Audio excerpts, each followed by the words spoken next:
¿Qué tal? Muy buenas, muy buenas noches. ¿Cómo están? ¿Qué tal les va? Nuevamente pido disculpas por pues por llegar a la hora en la que estoy llegando. Como saben, no quería, este, yo no quería como tal, quedar a una hora como concreta, porque yo sé que me salen cosas y no puedo ser tan específico. Y no es porque sea desorganizado, simplemente es, eh, no sé, es como darle el tiempo a las cosas en concreto, o un justo tiempo, sí, un justo tiempo como tal, y pues, pero nada, el punto es que aquí estoy nuevamente para hacer una nueva transmisión, para hacer una nueva noche de terror con Lovecraft, para continuar, en este caso, con la búsqueda en sueños de la Ignota Kadar, la séptima parte. Yo creí que en la séptima parte iba a terminar como tal esto, pero pues realmente no. No sé cuándo va a acabar esto. Me encantaría terminar hoy, pero es que sí está largo. Es que sí, se ha leído una novela. Es lo que quiero dejar en claro. Se ha leído una novela y una novela de Lovecraft, ¿saben? Entonces, ¿qué? Pues ya les dije el título y todo, pero pues también yo tengo que entender que pues una novela se lee aún narrada, ¿no? Pues con su respectivo tiempo. No por nada los audiolibros duran 3 horas, ¿no? O 6, o quién sabe de cuánta extensión ha sido el audiolibro, si es que han escuchado uno, o si solamente me han escuchado a mí como audiolibro. Les agradezco muchísimo que me hayan elegido para ser su narrador estrella.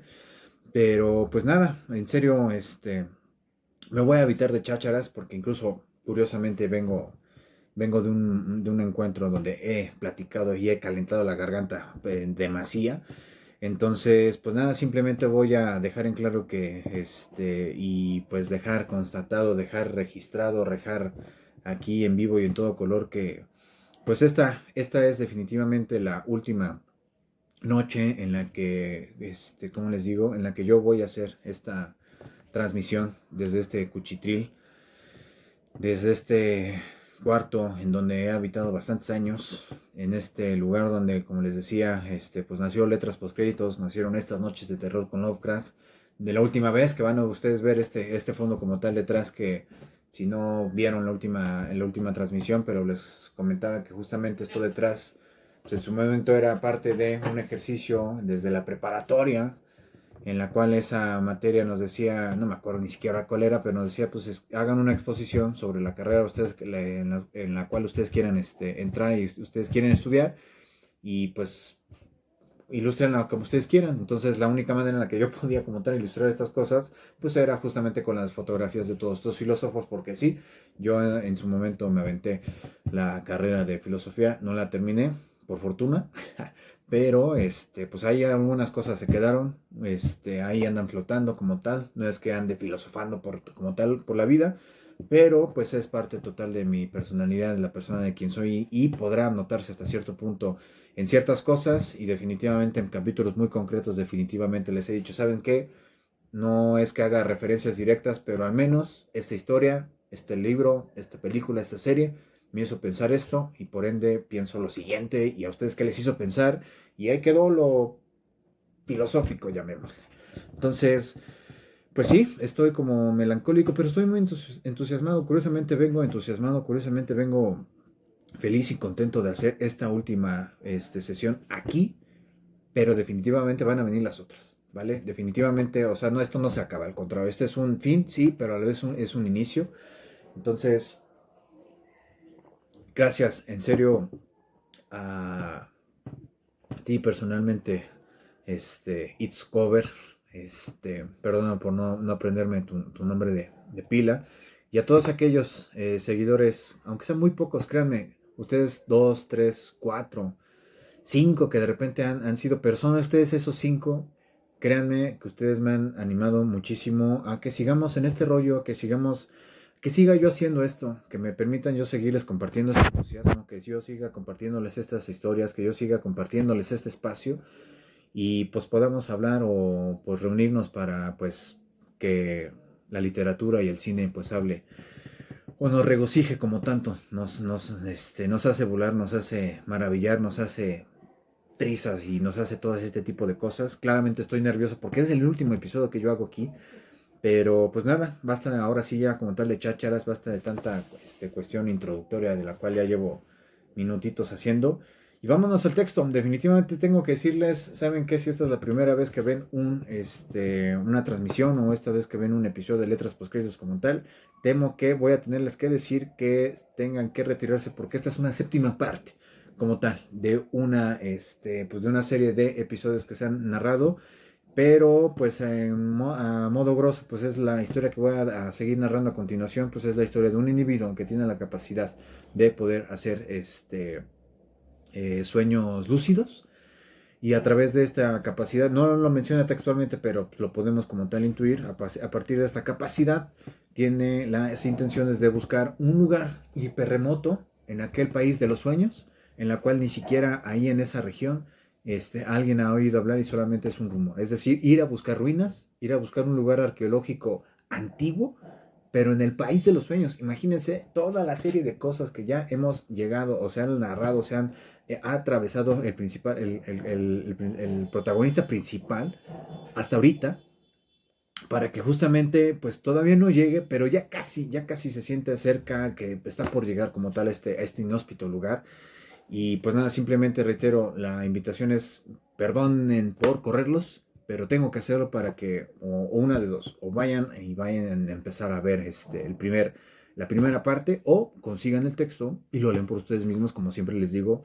Aún así prefiero, antes de que me escuchen a mí, que ustedes inmediatamente vayan como tal a leer el texto en caso de que pues yo les esté platicando o narrando un cuento o una novela, o pues vayan a ver como tal la película y ya después nos ponemos a platicar por aquí. Entonces, pues nada, voy a dar a este inicio como tal a la lectura. Pues a ver qué tanto tiempo me aviento, qué tanto nos da, qué tanta energía me queda, o qué tanta, o a ver, espero que la garganta o la lengua no se me seque tanto como para que pueda continuar pues sí, bastante. Y pues nada, dejen nada más acomodo esto porque estoy a nada de casi hacer un desastre. Ahí está. Ahí está. Hay ruido de fondo. No sé quién está moviendo tubos de tuberías, valga la redundancia. No sé quién está moviendo como, ¿cómo se llaman? Este material por el cual está hecho las tuberías. ¿Quién sabe? O me suena así, entonces espero que el ruido de fondo no sea tan estrepitoso. Pero pues nada, voy a dar inicio, reitero, a la séptima parte de la búsqueda, de la narración de la búsqueda en sueños de la ignota Kadat, que dice así. Aquí voy a resumir rapidísimo para que conectemos con el capítulo anterior, con la parte anterior. Randolph Carter, que es pues el protagonista principal, ha estado viajando con algunas criaturas y están pues justamente organizándose pues para poder ir como al siguiente lugar, así súper a grosso modo, ¿vale? Entonces, diciendo esto, después discutieron futuros planes. Esperen un momento. Evidentemente, antes vean cómo estoy de nervioso y ansioso y todo. Claramente tenía que ponerme la super playerísima, la ideal para esta noche de terror con Lovecraft, hasta que acabemos como tal el megatomo, que es el primer volumen de la narrativa completa. Y déjenme me pongo en modo astral porque la vez pasada, por andar igual de nervioso, por andar de todo, no lo pude hacer. Entonces, aquí hay un modo que no sé a ver cómo va a salir. Ya se está transformando la imagen. Entonces, como que nomás no jala. Parece ser que ese no es el modo cósmico en el que necesitamos entrar, pero probablemente este sí. Ya hasta me trabé. Ahí está. Ese es el modo cósmico característico de las noches de terror con Lovecraft. Perfectísimo. Y pues ahora sí. Entonces, después discutieron futuros planes y los tres gules rescatados propusieron hacer una incursión en la roca cerrada para exterminar a toda la guarnición de criaturas con aspecto de sapo allí estacionada. Los noctívagos demacrados se opusieron a ellos, sin embargo, ya que la perspectiva de volar sobre el agua no les agradaba.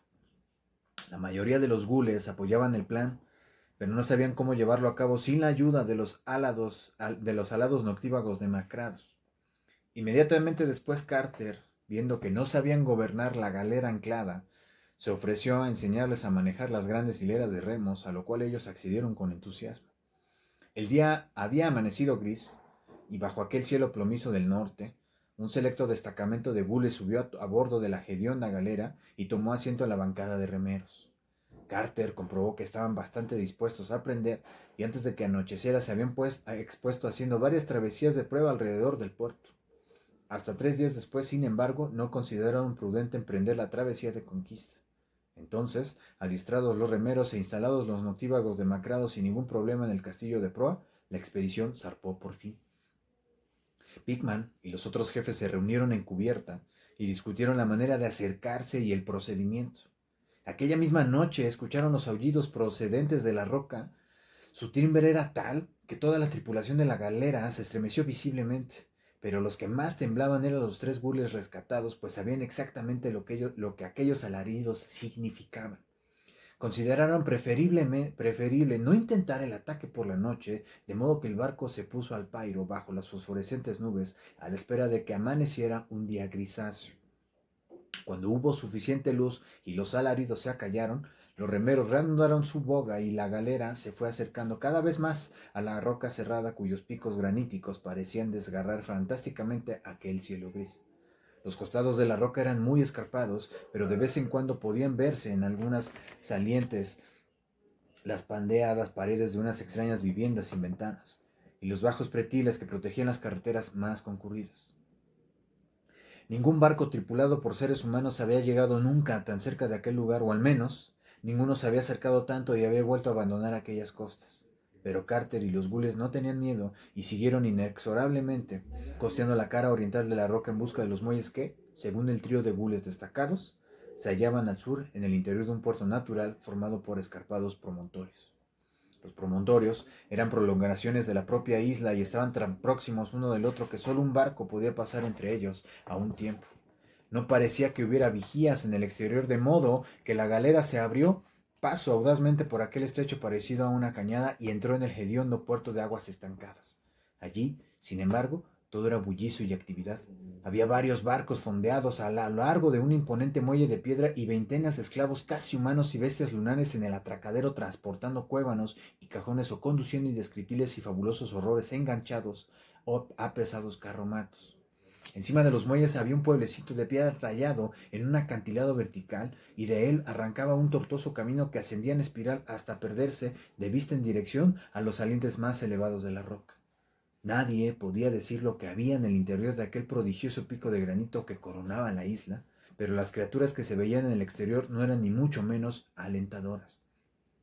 A la vista de la galera que entraba, las multitudes que abarrotaban los muelles mostraron mucha impaciencia. Los que tenían ojos miraban atentamente y los que no los tenían agitaban sus tentáculos rosados con expectación.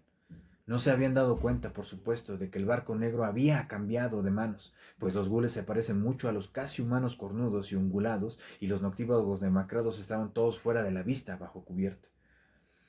Para entonces, los jefes habían elaborado un detallado plan que consistía en soltar a los noctívagos demacrados tan pronto como tocaran puerto, e inmediatamente después irse confiado del todo el asunto a los instintos de aquellas criaturas prácticamente sin inteligencia.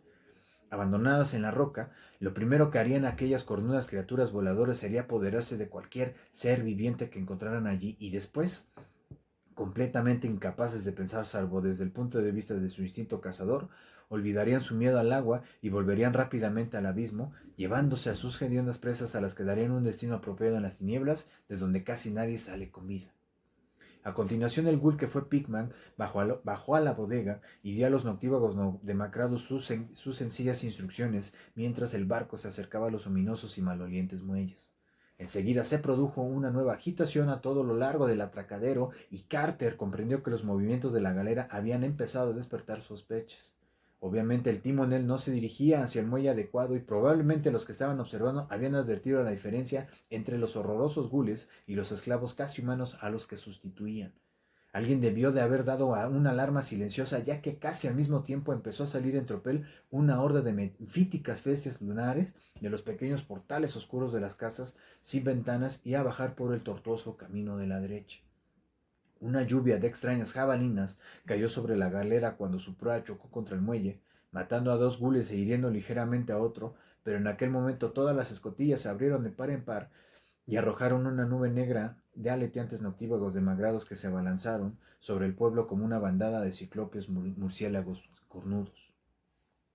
Las gelatinosas bestias lunares se habían procurado una gran pértiga y trataban de desatracar el barco invasor, pero cuando los noctívagos demacrados las sorprendieron, no pensaron más en el asunto.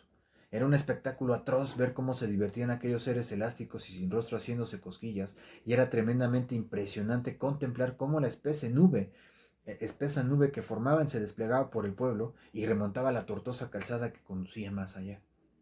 A veces, un grupo de aquellas negras criaturas voladoras dejaba caer por error en pleno vuelo a un prisionero con aspecto de sapo, y la forma en que la víctima reventaba era enormemente desagradable tanto para la vista como para el olfato.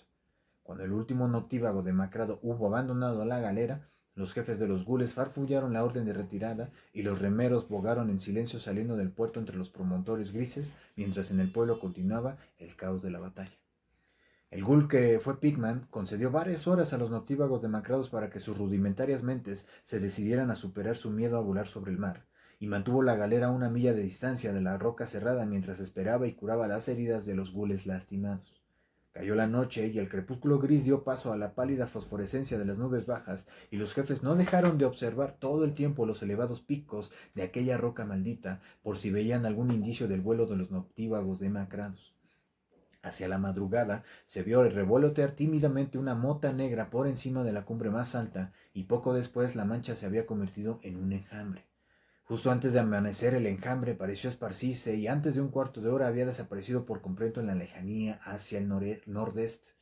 Una o dos veces pareció caer algo al mar desde el reducido enjambre, pero a Carter no le preocupó, ya que sabía por propias observaciones que las bestias lunares con aspecto de sapo no saben nadar. Por último, cuando los gules se convencieron de que todos los noctívagos demacrados habían partido hacia Sarcomant y el gran abismo con su cargamento de condenados, la galera volvió a puerto, pasando entre los promontoriosos grises, y la horrorosa tripulación en pleno desembarcó y deambuló con curiosidad por la roca desnuda con sus torres y nidos de águilas y fortalezas talladas en la dura roca. Tremendos fueron los secretos que descubrieron aquellas criptas funestas y sin ventanas, pues abundaban los restos de inconclusos pasatiempos y se hallaban en diferentes fases de transformación con respecto a su estado primitivo. Carter quitó de en medio a ciertas criaturas que en cierto modo estaban vivas y huyó precipitadamente de otras pocas sobre las que no estaba muy seguro de su verdadero estado. Las hediondas casas estaban amuebladas principalmente con grotescos taburetes y bancos tallados en madera de árbol lunar y estaban pintadas por dentro con diseños indescriptibles e insensatos. Había tiradas por el suelo innumerables armas, utensilios y adornos, incluso algunos ídolos de gran tamaño tallados en rubí macizo que representaban a unos seres extraños que no se encuentran en la tierra. Estos últimos, pese a su valor material, no invitaban a apropiárselos ni a sometérselos a un prolongado examen, y Carter se tomó la molestia de agolpear 5 de ellos con un martillo hasta hacerlos trizas. Recogió las lanzas y jabalinas esparcidas y con la aprobación de Pigman las distribuyó entre los gules. Tales armas eran nuevas para aquellos seres parecidos a perros que andaban muy deprisa, pero su relativa simplicidad les facilitaba su manejo después de unas breves y concisas indicaciones.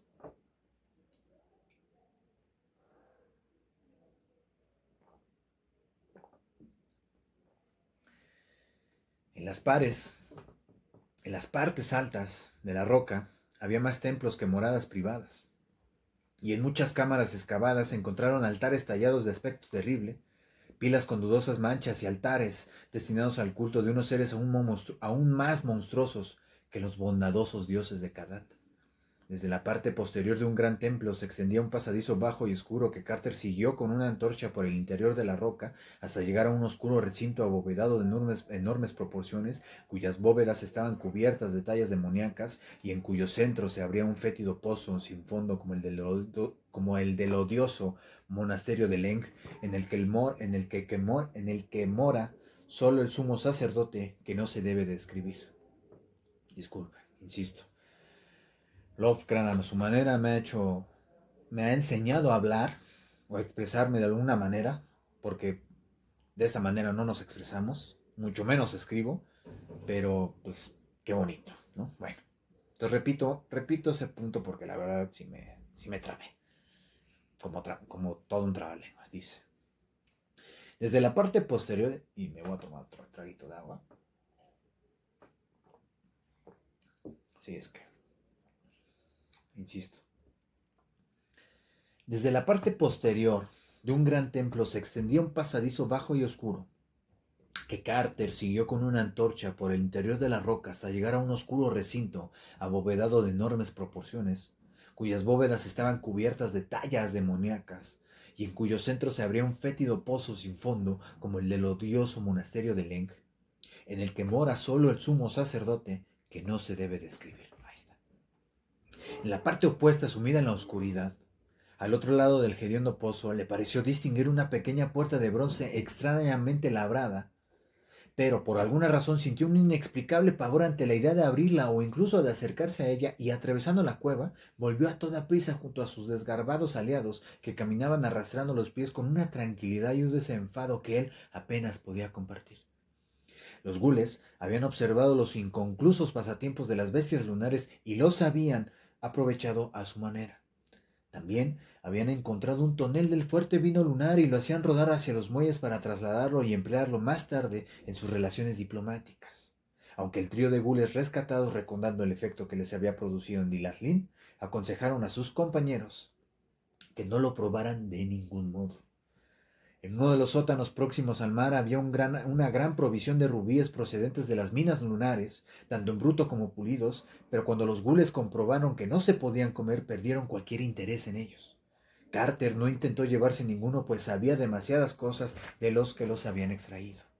De pronto, llegó desde los muelles el excitado farfullar de los centinelas, y los detestables saqueadores abandonaron sus ocupaciones para mirar fijamente hacia el mar y agruparse en torno al puerto. Una nueva galera negra avanzaba rápidamente por entre los promontoriosos grises, y tan solo unos instantes después los casi humanos que estaban en cubierta se dieron cuenta de que el pueblo había sido invadido y dieron la alarma a las monstruosas criaturas que remaban abajo. Por suerte, los gules llevaban todavía las lanzas y las jabalinas que Carter había repartido entre ellos, y a una orden suya, apoyada por el ghoul que fue Pickman, formaron una línea de batalla dispuestos a impedir el desembarco. Acto seguido, un estallido de excitación en la galera puso de manifiesto que la tripulación se había dado cuenta del nuevo estado de cosas, y la repentina detención del barco demostró que se habían percatado de la superioridad numérica de los gules y la tenían en cuenta. Tras unos instantes de indecisión, los recién llegados viraron en silencio y salieron de nuevo entre los promontoriosos, pero los gules no imaginaron ni por un momento que habían evitado el conflicto. O el barco negro iba en busca de refuerzos, o la tripulación trataba de desembarcar en alguna otra parte de la isla. Por lo tanto, enviaron inmediatamente a la cumbre un grupo de exploradores para ver qué rumbo tomaba el enemigo.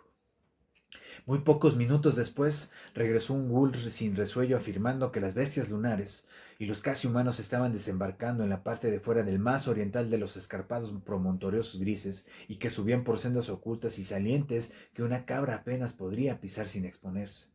Casi inmediatamente la galera fue vista de nuevo cruzando el estrecho parecido a una cañada, pero fue solo un instante.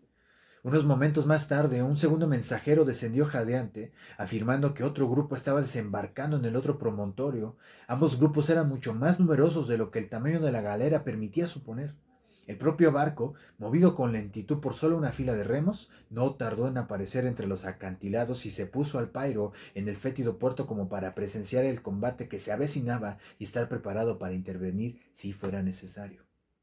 Para entonces, Carter y Pickman habían dividido a los gules en tres grupos, dos de ellos para enfrentarse a cada una de las dos columnas invasoras y el tercero para quedarse en el poblado. Los dos primeros treparon inmediatamente por las rocas, cada uno en su respectiva dirección, mientras el tercero se subdividía en un grupo destinado a tierra y otro al mar. El grupo del mar, mandado por Carter, abordó la galera, anclada, y bogó para enfrentarse a la galera insuficientemente tripulada de los recién llegados, en vista de lo cual esta última retrocedió a través del estrecho y salió a mar abierto. Carter no la persiguió inmediatamente, pues sabía que podría ser mucho más necesario en el pueblo. Mientras tanto, los horribles destacamentos de bestias lunares y casi humanos habían avanzado pesadamente hasta llegar a la parte alta de los promontoriosos, y sus espeluznantes siluetas se perfilaban a ambos lados contra el cielo gris del crepúsculo. Las delgadas flautas diabólicas de los invasores habían comenzado a gimotear, y el efecto general que producían aquellas procesiones híbridas y semiamorfas era tan nauseabundo como el olor que, en efecto, despedían aquellas blasfemias lunares con aspecto de sapo. Luego aparecieron a la vista los dos grupos de gules y se unieron al panorama de siluetas. Las jabalinas empezaron a volar desde ambos lados, y los exaltados gluteos de los gules y los bestiales aullidos de los casi humanos se unieron paulatinamente al gemido infernal de las flautas para formar un insensato e indescriptible caos de demoníaca cacofonía. De vez en cuando, ¿se imaginan? De vez en cuando caían cuerpos de las pequeñas crestas de los promontorios al mar abierto o al interior de la dársena, en cuyo caso eran sorbidos rápidamente hacia el fondo por ciertos merodeadores submarinos, cuya presencia solamente delataban las prodigiosas burbujas que dejaban escapar. Durante una media hora esta doble batalla hizo furor en el cielo, hasta que los invasores fueron completamente aniquilados en el acantilado de Poniente. En el acantilado oriental, sin embargo, donde parecía estar presente el jefe del grupo de bestias lunares, a los gules no les iba tan bien. Estaban retrocediendo lentamente hacia las laderas de la propia cima.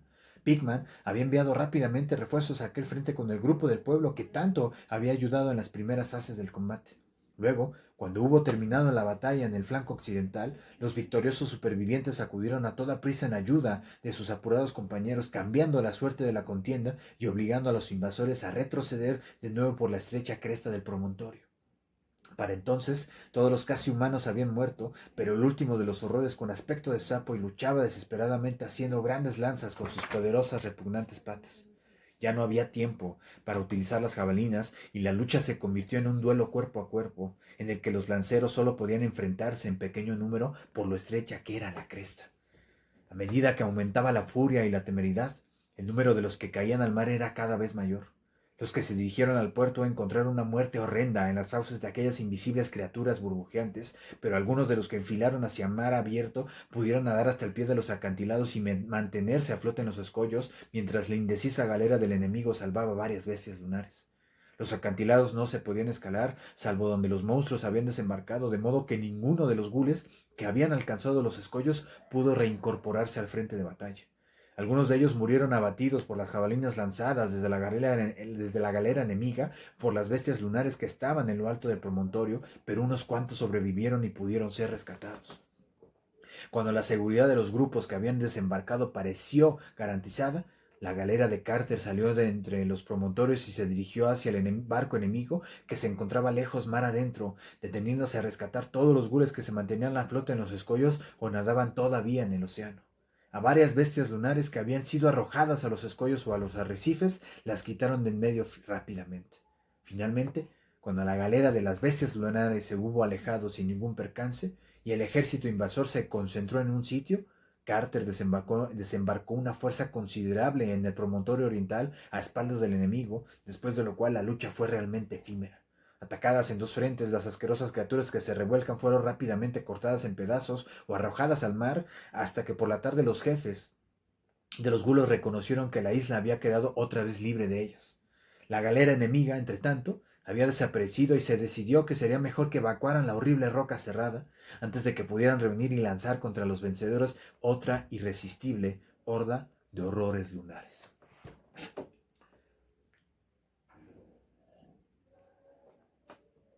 Voy a decirlo de una manera muy burda, pero más o menos así me lo estoy imaginando.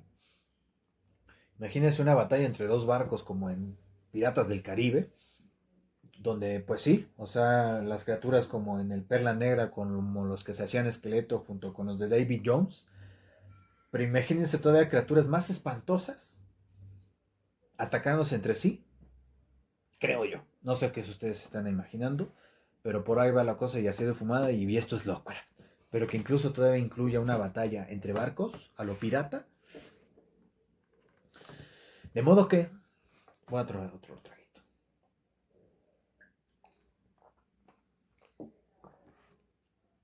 De modo que, por la noche, Pigman y Carter reunieron a todos los gules, que son una especie de criaturas, y los contaron con cuidado, descubriendo que habían perdido más de la cuarta parte en las batallas del día. Colocaron a los heridos en literas dentro de la galera, pues Pigman rechazaba la costumbre que tenían los gules de matar y comerse a sus propios heridos, y los individuos sanos fueron asignados a los remos o a otros puestos en los que pudieran ser más útiles. Bajo la débil fosforescencia de las nubes nocturnas, la galera zarpó y Carter no sintió marcharse de aquella isla de nocivos secretos. Perdón, pausísima, están preguntando qué historia es. Se está leyendo La búsqueda en sueños de la ignota Kadat, de Howard Philip Lovecraft. Espero aún así que en el momento en el que estás llegando sea adecuado para que estés enganchado a. Pero desafortunadamente esta es la séptima parte. De todas maneras te invito, aunque ya corría en un inicio a quienes ya tuve que correr porque esta es la séptima parte, aún así te invito que no te vayas si estás considerablemente picada, ¿vale? Y ya después retomes la lectura en texto o con las narraciones por mi parte. Entonces, pregunté porque no quiero dejar pasar como tal pues la pregunta que me están haciendo en vivo. Entonces, voy a repetir donde creo que me quedé, ¿vale? Entonces, de todas maneras, gracias por preguntar y gracias por pasar y quedarte un ratito por acá, ¿vale? Mucho gusto. Ajá. Bajo la débil fosforescencia de las nubes nocturnas, la galera zarpó y repito, la búsqueda en sueños de la ignota Kadat, ¿va? Ok. Ajá. Bajo la débil fosforescencia de las nubes nocturnas, la galera zarpó y Carter no sintió marcharse de aquella isla de nocivos secretos, cuyo oscuro recinto abovedado con su pozo sin fondo y su repelente puerta de bronce no dejaba de inquietar a su imaginación. El alba sorprendió al barco frente a los ruinosos muelles de basalto de Sarcomán, donde unos pocos centinelas de los noctívagos demacrados aguardaban todavía, agazapados como negras gárgolas cornudas encima de las columnas rotas y de las esfinges desmoronadas de aquella horrible ciudad que vivió y murió antes de aparecer el hombre sobre la tierra. Ok, antes de aparecer el hombre sobre la tierra, ok. Es que Lovecraft, ¿no? De repente aventando civilizaciones o esfinges anteriores a la humanidad, está muy cabrón, o sea, en fin, perdonen. Los gules montaron su campamento entre las piedras caídas del Sarcomand y enviaron un mensajero para que trajeran noctívagos demacrados en cantidad suficiente para que les sirvieran de montura. Pigman y los demás jefes se mostraron efusivos en su agradecimiento por la ayuda que Carter les había prestado, y éste empezó a darse cuenta de que realmente sus planes iban por buen camino y que ya podía pedir ayuda a sus temibles aliados, no solo para abandonar aquella región del país de los sueños, sino para proseguir su última búsqueda de los dioses de la ignota Kadat y la maravillosa ciudad del crepúsculo que tan extrañamente ocultaban en sus sueños. Por consiguiente, habló de estas cuestiones a los jefes de los gules, contándoles lo que sabía del yermo helado donde se encuentra Kadat y de los monstruosos Shantax y las montañas esculpidas en forma de figuras bicéfalas que la custodiaban. Les habló del miedo que los pájaros Shantax sienten por los noctívagos demacrados y de cómo esos inmensos pájaros hipocéfalos salen chillando de sus negras madrigueras excavadas en lo alto de los lúgubres picos grises que separan Inganok de la odiosa Leng. Les habló también de lo que había averiguado sobre los... Sin querer nos está haciendo un resumen aquí, ¿eh? Les habló también de lo que había averiguado sobre los noctívagos demacrados en los frescos del monasterio sin ventanas, del sumo sacerdote que no se debe describir, y que incluso los temían los grandes, y que su señor no era del caos reptante Nyarlathotep, sino el venerable e inmemorial Nodens, señor del gran abismo. Carter farfulló todas esas cosas a los gules allí reunidos, y acto seguido les resumió la petición que tenía intención de hacerles, que no le parecía desorbitada, considerando los servicios que había prestado recientemente a los elásticos seres parecidos a perros que andaban muy deprisa. Pedía, encarecidamente dijo, los servicios de un número suficiente de noctívagos demacrados, que lo transportaran sin peligro a través del espacio más allá del reino de los Shantax y de las montañas esculpidas hasta el yermo helado, más lejos de donde cualquier otro mortal hubiera llegado y regresado con vida. Deseaba volar hasta el castillo de Onis en lo alto de la ignota Kadad en el yermo helado para suplicar a los grandes que le permitieran el acceso a la ciudad del crepúsculo que le negaban, y estaba seguro de que los noctívagos demacrados podrían llevarle hasta allí sin ninguna dificultad, por encima de los peligros de la planicie y de aquellas horribles figuras bicéfalas esculpidas en las montañas, que son eternos centinelas agazapados en el gris crepúsculo. Pues no había peligro alguno en la tierra que pudiera amenazar a aquellas cornudas criaturas sin rostro, ya que hasta los grandes las temen. Y aunque surgiera cualquier imprevisto procedente de los otros dioses, que son propensos a supervisar los asuntos de los más bondadosos dioses de la tierra, los noctívagos demacrados no tenían nada que temer, ya que los infiernos exteriores son asuntos insignificantes para esos seres voladores, silenciosos y escurridizos que ni siquiera reconocen a Nyarlathotep como amo, sino que solo se inclinan ante al poderoso y arcaico Nodens, el señor del gran abismo. Un grupo de 10 o 15 noctífagos demacrados, farfulló Carter, sería sin duda suficiente para mantener a distancia cualquier agrupamiento de Shantax. Aunque quizás estaría bien que hubiera algunos gules en la partida para dirigir a las criaturas, ya que sus hábitos los conocen mejor sus aliados gules que los hombres. El grupo podía llevarlo a algún lugar conveniente en el interior de cualquier recinto amurallado que pudiera tener aquella fabulosa ciudadela de Ónice, esperando en la sombra su regreso o su señal, mientras él iba al interior del castillo para exponer su petición a los dioses de la tierra.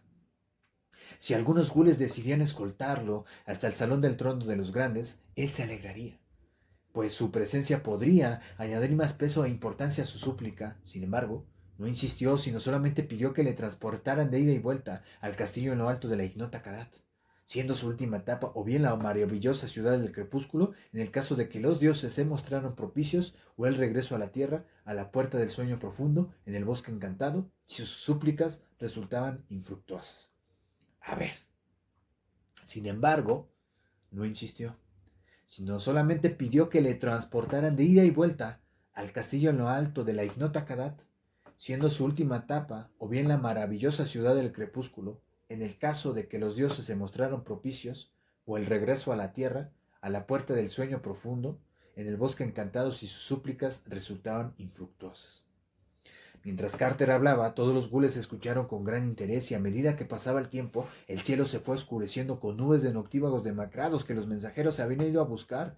Los horrores alados se posaron en semicírculo alrededor del ejército de gules, esperando respetuosamente mientras sus perrunos jefes examinaban la petición del viajero terrestre. El ghoul, que fue Pigman, farfulló seriamente con sus camaradas, y al final ofrecieron a Carter mucho más de lo que él había esperado.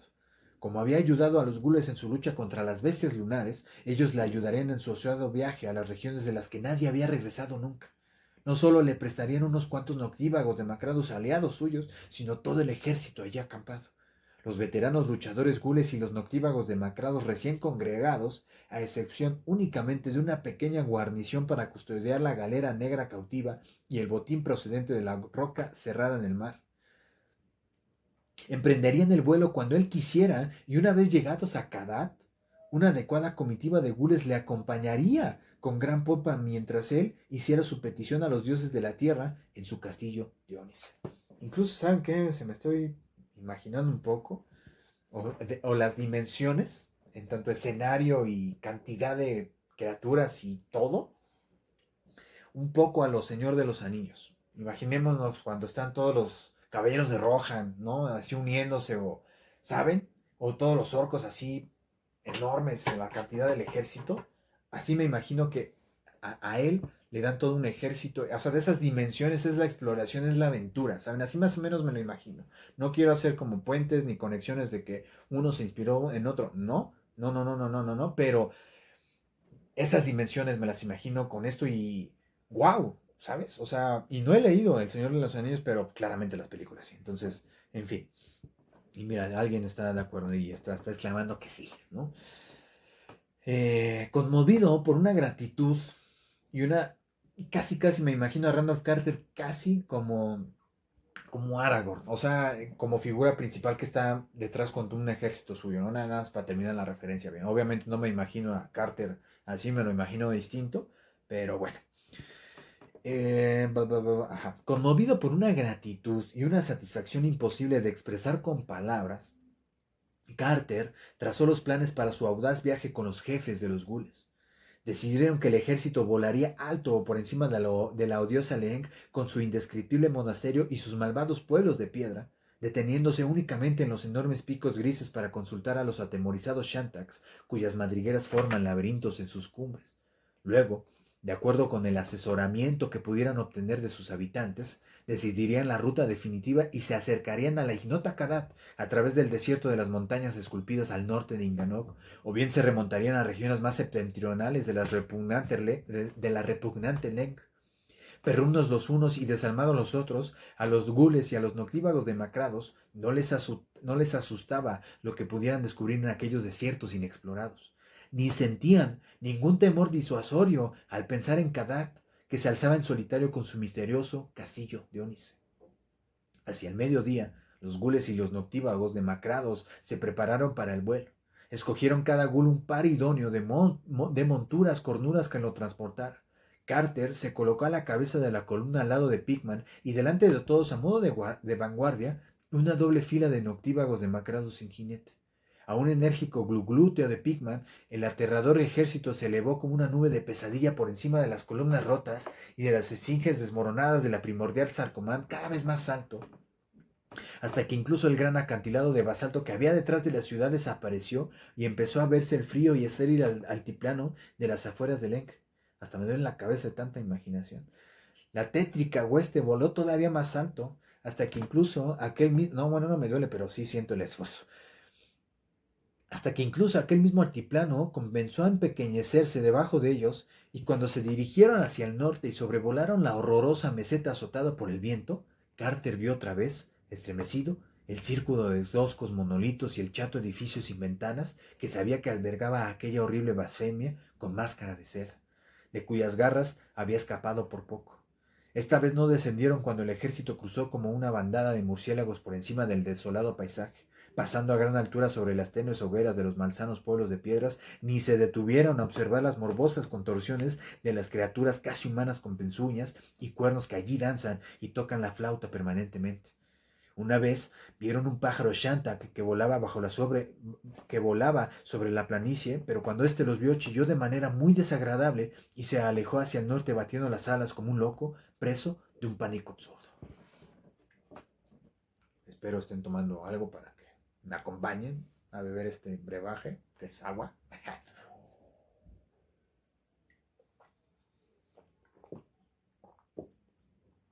Ya se puso bueno. O sea, ha estado bueno, pero cada vez, y pues desde las partes anteriores les puedo decir que, o sea, ha ido aumentando en escala. Imagínense, escala, dimensiones. Imagínense que todo esto comenzó, en una de esas lo acabamos hoy, ¿eh? Ok, salud. En una de esas, acabamos hoy.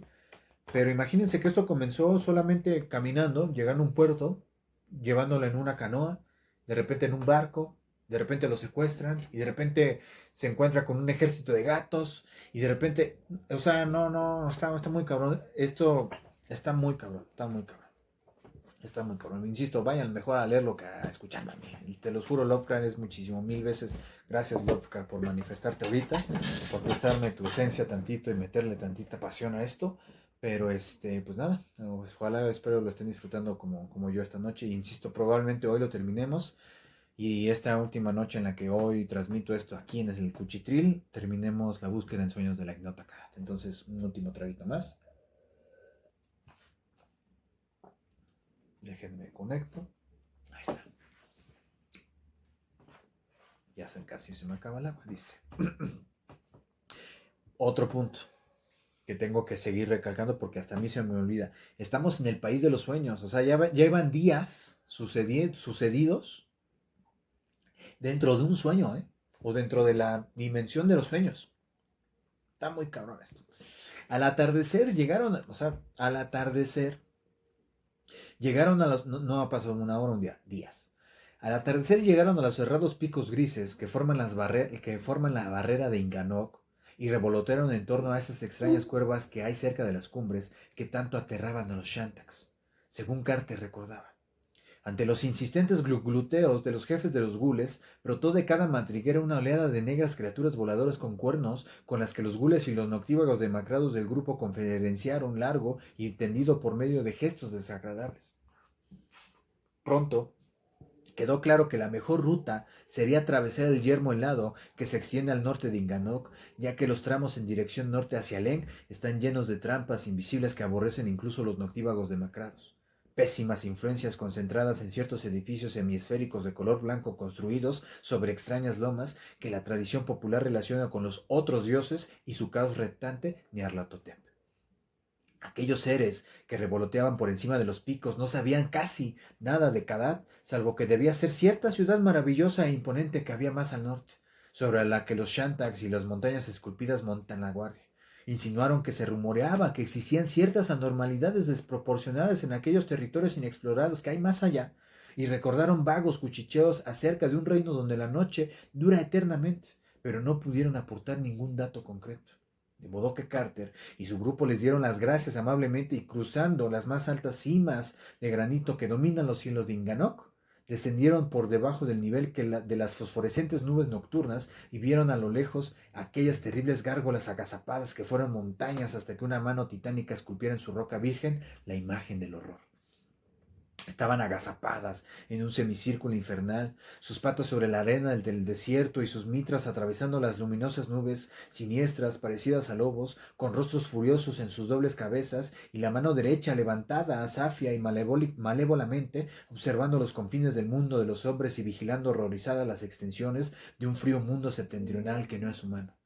De sus monstruosos regazos surgieron malvados Shantaks de corpulencia elefantina, pero todos ellos huyeron lanzando insensatas risas ahogadas cuando avistaron en el cielo brumoso la vanguardia de noctívagos demacrados. El ejército voló hacia el norte por encima de aquellas gárgolas que fueron montañas, cruzando leguas de sombrío desierto en el que nunca se alzó un mojón. Las nubes fueron haciéndose cada vez menos luminosas hasta que finalmente Carter se vio rodado de la más completa oscuridad. Pero ni por un momento titubearon sus corceles alados, que estaban criados en las más negras criptas de la tierra, y al carecer de ojos veían a través de la superficie húmeda y oscura de sus escurridizos cuerpos.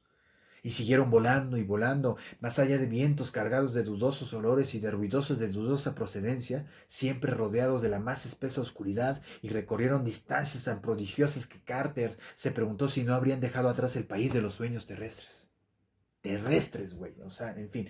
De pronto, las nubes se disiparon y las estrellas brillaron espectralmente sobre sus cabezas. Abajo todo seguía oscuro, pero aquellas pálidas balizas en el cielo parecían animadas de un sentido y un propósito que nunca habían tenido en otro lugar. No es que las figuras de las constelaciones fuesen diferentes, sino que las mismas formas conocidas parecían revelar un significado que antes no habían logrado de poner de manifiesto. Todo convergía hacia el norte. Cada curva, cada asterismo del reluciente firmamento formaba parte de un vasto proyecto cuya función era obligar primero al ojo y después al mismo observador a dirigirse hacia un secreto y terrible objetivo convergente situado más allá del yermo, el lado que se extendía interminable ante ellos. ¡Qué belleza! ¡Qué belleza! Carter miró hacia el este, donde la gran cordillera formaba una barrera de picos que se elevaba a lo largo de todo Inganok, y vio recortada contra las estrellas una silueta cerrada que ponía de manifiesto su presencia continua. Parecía más recortada, con profundas hendiduras y cumbres fantásticamente irregulares, y Carter examinó detenidamente los sugestivos cambios e inclinaciones de aquel grotesco perfil que parecía compartir con las estrellas un misterioso impulso a dirigirse hacia el norte. Volaban a una velocidad enorme, de modo que el observador tenía que esforzarse mucho para captar algún detalle cuando de repente percibió, justo por encima del contorno de picos más altos y recortado contra las estrellas, un objeto oscuro que se movía siguiendo una trayectoria exactamente paralela a la que llevaba su propio y estrafalario grupo. Los gules también lo habían vislumbrado, pues Carter oyó su farfullar en voz baja y por un momento imaginó que se trataba de un gigantesco Shantak de un tamaño infinitamente mayor al de un espécimen normal. Enseguida comprendió, sin embargo, que su idea no se sostenía, pues la figura que... Ay, cabrón, hasta me dio miedo. Enseguida comprendió, sin embargo, que su idea no se sostenía, pues la figura que cruzaba por encima de las montañas no era ni mucho menos un pájaro hipocéfalo. Su perfil recortado contra las estrellas, aunque forzosamente confuso, se asemejaba más bien a una enorme cabeza mitrada, a un par de cabezas infinitamente ampliadas, y su rápido vuelo errático por el cielo no parecía ser el típico de unas alas. Carter no sabría decir en qué lado de las montañas se encontraba aquella cosa, pero no tardó en darse cuenta de que no había visto todo su cuerpo, ya que había partes del mismo que ocultaban las estrellas en los lugares en que la cordillera presentaba profundas hendiduras. Luego vino una gran brecha en la cadena de montañas donde las odiosas extensiones de la Tramontana Leng se unían al yermo helado mediante un profundo desfiladero a través del cual brillaban tenuemente las estrellas. Carter observó aquella brecha con gran atención, dándose cuenta de que podía ver perfilada contra el cielo la parte inferior de aquella enorme cosa que se desplazaba por encima de las cumbres en un vuelo ondulante. El objeto avanzaba flotando y todos los ojos de los componentes del grupo estaban fijos en la grieta donde enseguida iba a aparecer la silueta de cuerpo entero. Poco a poco, la enorme cosa que avanzaba por encima de las cumbres se acercó a la brecha, aminorando ligeramente su velocidad, como si se hubiera dado cuenta de haber dejado atrás al ejército de gules. Durante otro minuto, la incertidumbre se intensificó y luego apareció fugazmente la silueta completa. De los labios de los gules brotó un atemorizado y medio sofocado glugloteo de miedo cósmico, y el alma del viajero fue presa de un escalofrío que nunca lo abandonaría por completo, pues la descomunal y errática figura que sobresalía por encima de la cordillera era solo una cabeza, no mames, una doble cabeza mitrada, bajo cuya terrible inmensidad corría muy deprisa el espantoso cuerpo hinchado al que pertenecía. Una monstruosidad alta como una montaña, que caminaba con sigilo y en silencio. Una gigantesca figura antropoide deformada hasta parecerse a una hiena que trotaba y cuyo repulsivo par de cabezas tocadas con una mitra cónica, se recortaba tétricamente contra el cielo hasta media altura del cenit.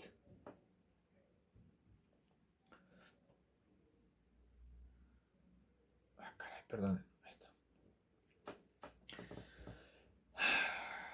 Perdón, es que sí me lo imaginé y me dio ñañares. Carter no perdió el conocimiento, ni siquiera gritó, pues era un inveterado soñador. Pero miró hacia atrás horrorizado y se estremeció al ver que las siluetas de otras cabezas monstruosas se recortaban sobre el nivel de los picos y avanzaban balanceándose sigilosamente detrás de la primera.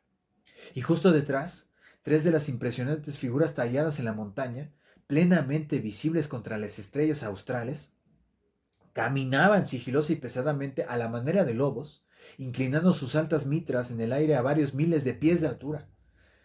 Las montañas esculpidas, pues, no habían permanecido agazapadas en aquel rígido semicírculo al norte de Inganok, con las manos derechas tendidas hacia arriba. Tenían obligaciones que cumplir y no las habían descuidado.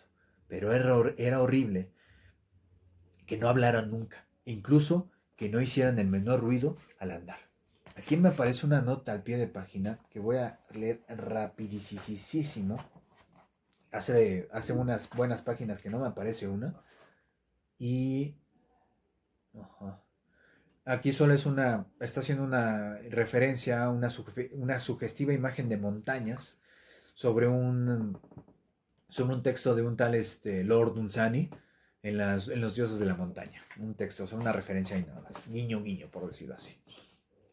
Entre tanto, el Gurke fue Pigman, había farfullado una orden a los noctívagos demacrados, y el ejército entero elevó su vuelo todavía más. La grotesca columna subió vertiginosamente hacia las estrellas hasta que ya nada se destacaba contra el cielo, ni la inmóvil cordillera de granito gris ni las esculpidas montañas mitradas que andaban. Abajo todo estaba envuelto en tinieblas, mientras los revoloteantes legiones se enfilaban hacia el norte entre impetuosos vientos y risas invisibles en el éter. Y ningún Shantak ni cualquier otra entidad menos mencionable se elevó desde de los desiertos encantados para perseguirlas. Cuanto más se alejaban, más rápido volaban, hasta que su vertiginosa velocidad no tardó en superar la de una bala de rifle y se aproximó a la de un planeta en su órbita. Carter, esto ya va más allá del Señor de los Años, esto ya es cósmico, cabrón. No mames. Carter Se preguntaba cómo era posible que a tal velocidad la Tierra pudiera seguir extendiéndose por debajo de ellos, pero se dio cuenta de que en el país de los sueños las dimensiones poseían extrañas propiedades. Estaba seguro de que se encontraban en un lugar donde reinaba la noche perpetua, y se imaginó que las constelaciones que brillaban por encima de sus cabezas habían acentuado sutilmente su enfoque hacia el norte, recogiéndose como si fueran a arrojar al ejército volador al vacío del polo boreal, como se recogen los pliegues de una bolsa para arrojar las últimas cosas que contenía. Entonces advirtió aterrado que las alas de los noctívagos demacrados ya no aleteaban. Los corceles cornudos y sin rostro habían plegado sus apéndices membranosos y se habían quedado completamente pasivos en el caos huracanado que se arremolinaba y reía mientras los arrastraba. Una fuerza extraterrestre había atrapado al ejército y tanto los gules como los noctívagos demacrados se hallaban a merced de un remolino que los arrastraba loca e implacablemente hacia el norte, de donde ningún mortal había regresado nunca. Al fin fue vista una pálida luz solitaria en el horizonte, que se fue elevando sin cesar a medida que ellos se acercaban y que tenía debajo de ella una masa negra que ocultaba las estrellas. Carter comprendió que debía ser algún faro situado sobre una montaña, pues solo una montaña podía ser tan enorme para ser visible desde tan prodigiosa altura. ¿Un agujero negro? No lo sé, no lo sé, no lo sé. Bueno, o sea, una referencia rara, no sé, es que ya no sé qué imaginarme. La luz y la oscuridad debajo de ella se fueron elevando cada vez más, hasta que la mitad del hemisferio boreal quedó oscurecido por aquella desigual masa cónica. Aunque el ejército volaba muy alto, aquel pálido y siniestro faro se alzaba por encima de él, destacándose monstruoso sobre todos los picos y demás accidentes de la Tierra, disfrutando del éter sin átomos donde la enigmática luna y los locos planetas dan vueltas. Aquella montaña que surgía amenazadoramente ante ellos no era ninguna de las que el hombre conocía. Las altas nubes de allá abajo no eran más que una orla para sus estribaciones. El vértigo sofocante de las capas más altas de la atmósfera no era más que una faja que ceñía sus flancos. Desdeñoso y espectral, aquel puente entre la tierra y el cielo ascendía, negro en medio de la noche eterna, y estaba coronado por un shent, literal así dice, shent, de estrellas desconocidas, cuyo espantoso y significativo perfil se iba haciendo por momentos más evidente. Los gules gluglutearon asombrados al verlo, y Carter se estremeció por miedo a que todo aquel ejército lanzado se hiciera pedazos al estrellarse contra el ónice inquebrantable de aquel ciclópeo precipicio. La luz se elevó todavía más, hasta confundirse con las orbes más altas del cenit, y parpadeó como mofándose morbosamente de los viajeros. Por debajo de ellos todo el norte no era ya más que una oscuridad, una espantosa oscuridad pétrea desde sus profundidades infinitas hasta sus alturas infinitas, iluminada tan solo por aquel pálido faro parpadeante encaramado tan alto que era completamente inalcanzable a la vista. Carter examinó la luz más detenidamente y vio por fin los contornos que su fondo negro como la tinta perfilaba contra las estrellas. Había torres en aquella gigantesca cumbre montañosa, horribles torres cubiertas con cúpulas, distribuidas en detestables e incalculables filas y grupos y ejecutadas con una destreza que las sobrepasaba en cuanto el hombre pueda imaginar. Almenas y terrazas asombrosas y amenazadoras, siluetadas en la lejanía y diminutas y negras contra la estrellada Shent que relucía malévolamente en el límite extremo de la visión.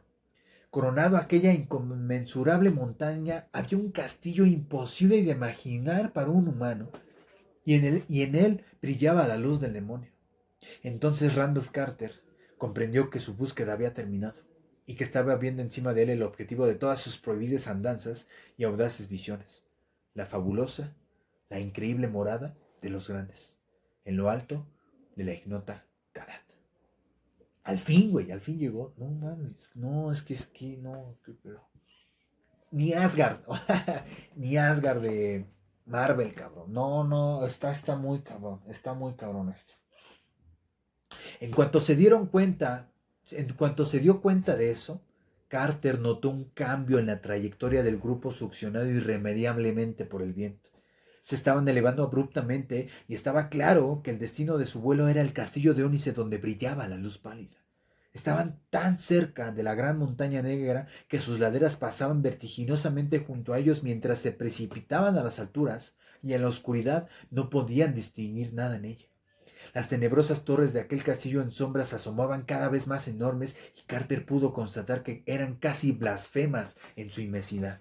Sus sillares bien podían haber sido extraídos por indominados obreros en aquel horrible abismo abierto en la roca del cerro al norte de Inganoc, pues su tamaño era tal que junto a ellos un hombre parecía una hormiga en la escalinata de la fortaleza más alta de la tierra. La absent de estrellas desconocidas brillaba con un pálido fulgor amarillento por encima de la miriada de torres cubiertas con cúpulas, de suerte que una especie de penumbra rondaba aquellas lóbregas murallas de delicado ónice. Ahora se veía que el pálido faro no era sino una simple ventana iluminada en una de las torres más altas, y mientras el desválido ejército se aproximaba a la cumbre de la montaña, Carter creyó detectar sombras poco gratas que cruzaban fugazmente la abertura débilmente iluminada. Se trataba de una ventana con un arco muy extraño, cuyo estilo era completamente ajeno a los que se conocen en la tierra. La sólida roca dio paso entonces a los gigantescos cimientos del monstruoso castillo y pareció que la velocidad del grupo se reducía un poco. Se alzaron de repente enormes murallas y se vislumbró una gran puerta a través de la cual fueron arrastrados los viajeros. El titánico patio estaba completamente a oscuras, pero luego pasaron a la más espesa oscuridad de los sitios más recónditos cuando la columna invocó un enorme portal con arco. Torbellinos de viento helado, cargados de humedad, surgieron de ciegos laberintos de ónice, y Carter nunca llegó a saber cuántas escaleras y corredores ciclópeos pasaron en silencio a lo largo del itinerario de su interminable serpenteo aéreo. La terrible zambullida en las tinieblas los arrastraba siempre hacia arriba, y ni un ruido, ni un roce, ni un atisbo rasgó el espeso velo de misterio. A pesar de lo numeroso que era el ejército de gules y noctívagos demacrados, se perdían los prodigiosos espacios de aquel castillo ultraterrestre. Y cuando por fin empezó a brillar a su alrededor de pronto la pálida luz de aquella habitación de la torre cuya ventana alta había servido de faro, Carter tardó bastante tiempo en distinguir las lejanas paredes y el alto y distante techo, y en darse cuenta de que, desde luego, no se encontraba de nuevo en el exterior al aire libre. Uf, Randolph Carter había esperado poder entrar en la sala del trono de los grandes con aplomo y dignidad, flanqueado y seguido por impresionantes filas de gules en orden ceremonial, y presentar su petición como un señor libre y poderoso entre los soñadores. Se había dado cuenta de que podía hacer frente a los grandes, pues no tienen más poder que los mortales, y había confiado en que a los otros dioses y a su caos reptante Nyarlathotep no se les ocurriría acudir en su ayuda en el momento crucial, como habían hecho con tanta frecuencia cuando los hombres buscaron a los dioses terrestres en su morada o en sus montañas. Y con su horrenda escolta había esperado a medias poder desafiar incluso a los otros dioses si fuera necesario, sabiendo cómo sabía que los gules no tienen amos y que los noctívagos demacrados no obedecen a Nyarlathotep, sino solo al arcaico Nodens. Pero entonces se dio cuenta de que la excelsa Kadat, en su yermo helado, está rodeada en efecto de enigmáticos prodigios e indominados centinelas, y que los otros dioses están alerta, de seguro, para proteger a los bondadosos y débiles dioses terrestres. Desprovistos de autoridad sobre gules y noctívagos demacrados, las estúpidas y amorfas blasfemias de los espacios exteriores pueden, sin embargo, controlarlos si no hay más remedio. De modo que no fue en calidad de libre y poderoso señor de soñadores como Randolph Carter entró en el salón del trono de los grandes con su séquito de gules. Arrastrado y arreado por temporales de pesadilla procedentes de las estrellas y perseguido por los horrores invisibles del desierto boreal, todo aquel ejército flotó cautivo y desválido en aquella luz malicente, cayendo aturdido al suelo de ónice cuando, obedeciendo a alguna orden muda, los vientos del espanto se disiparon.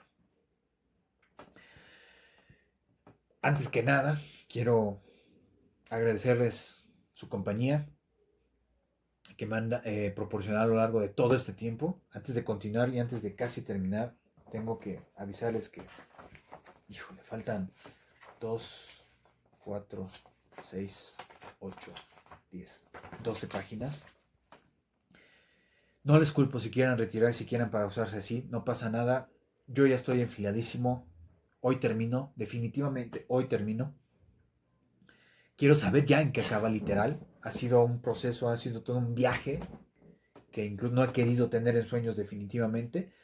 Pero muchas gracias por acompañarme. Evidentemente he sentido su compañía a distancia, virtualmente, como sea, pero de repente esto hace que justo se tenga cierta sensación, reitero, de compañía. Y como siempre les digo, pareciera que, o siempre les digo, pongámonos esquizofrénicos tantito y sentémonos en esta fogata e imaginémonos que estamos escuchando esta historia en un bosque enfrente a las estrellas y con una fogata enfrente a nosotros y como ahorita y ahora si ya hace frío, pues con una cobijita como tal tapándonos. Entonces, sea como sea, muchísimas gracias por su compañía, muchísimas gracias por su tiempo, muchísimas gracias por llegar hasta aquí.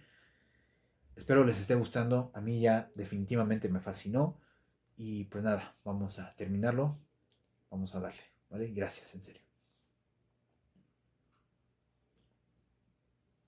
Randolph Carter no había llegado ante ningún estrado dorado, ni había llegado a ningún majestuoso círculo de seres coronados y aureolados, de ojos entrecerrados, orejas de grandes lóbulos, fina nariz y mentón puntiagudo, cuya similitud con el rostro esculpido de engranet podría catalogarlos como aquellos a quienes el soñador debía suplicar.